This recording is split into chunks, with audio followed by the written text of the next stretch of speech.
হাসপাতালে কতজন রোগী ভর্তি আছে, সংক্রমণ ঠেকাতে কি পরামর্শ দিচ্ছে স্বাস্থ্য বিভাগ? দেবাশিস, সংক্রমণ ঠেকাতে কিন্তু রাজশাহী মেডিকেল কলেজ হাসপাতালের পক্ষ থেকে বিভিন্ন রকমের পদক্ষেপ নেওয়া হয়েছে। এছাড়াও রাজশাহী বিভাগীয় স্বাস্থ্য পরিচালকের পক্ষ থেকে যে সচেতনমূলক যে কার্যক্রম সেটিও কিন্তু শুরু হয়েছে। এবং আজকে রাজশাহী মেডিকেল কলেজ হাসপাতালে গত 24 ঘন্টায় এখন পর্যন্ত মোট 12 জন রোগী কিন্তু নতুনভাবে ভর্তি হয়েছে। এবং আজকে সর্বমোট 130 জন সাসপেক্টেড হামের যে রোগী তারা হাসপাতালের যে আইসোলেশন ওয়ার্ড রয়েছে এবং 10 নম্বর যে ওয়ার্ড রয়েছে, 24 নম্বর ওয়ার্ড যে শিশুদের ওয়ার্ড রয়েছে সেখানে রয়েছে। আরেকটি বড় বিষয়টি হচ্ছে যে এখানে কিন্তু বেডের যে সংকুলন সেটি গত প্রথম থেকে আমরা দেখতে পাচ্ছি। সেক্ষেত্রে রাজশাহী মেডিকেল কলেজ কর্তৃপক্ষ তারা বলছেন যে যদি আরেকটি ওয়ার্ড করা লাগে তাহলে কিন্তু তারা সেটিও করবেন।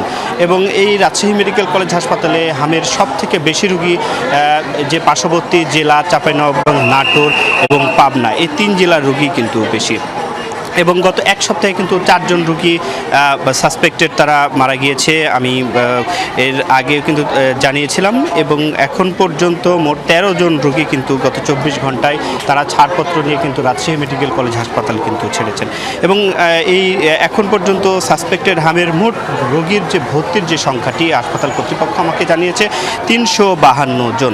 এবং রাজশাহী মেডিকেল কলেজ কর্তৃপক্ষ বিশেষ যে এই আইসোলেশন ওয়ার্ড সেটি বাদেও যে 10 নম্বর ওয়ার্ড, 24 নম্বর ওয়ার্ডে রোগীদের চিকিৎসা চলছে, এ বাদেও চিকিৎসকরা যেমনটি বলছেন যে হামের কোনো উপসর্গ আসলে দেখা দিলে সেই শিশুদেরকে অভিভাবকদের যেটি পরামর্শ দেওয়া হচ্ছে যে দেরি না করে সঙ্গে সঙ্গে কিন্তু রাজশাহী মেডিকেল কলেজ হাসপাতালে বা বিশেষজ্ঞ চিকিৎসকের পরামর্শ নিতে বলা হয়েছে।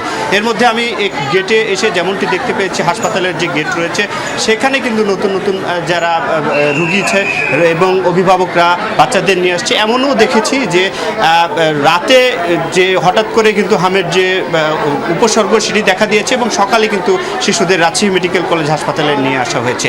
দেবাশিস। তারেক, ধন্যবাদ আপনাকে আমাদের সাথে যুক্ত হবার জন্য।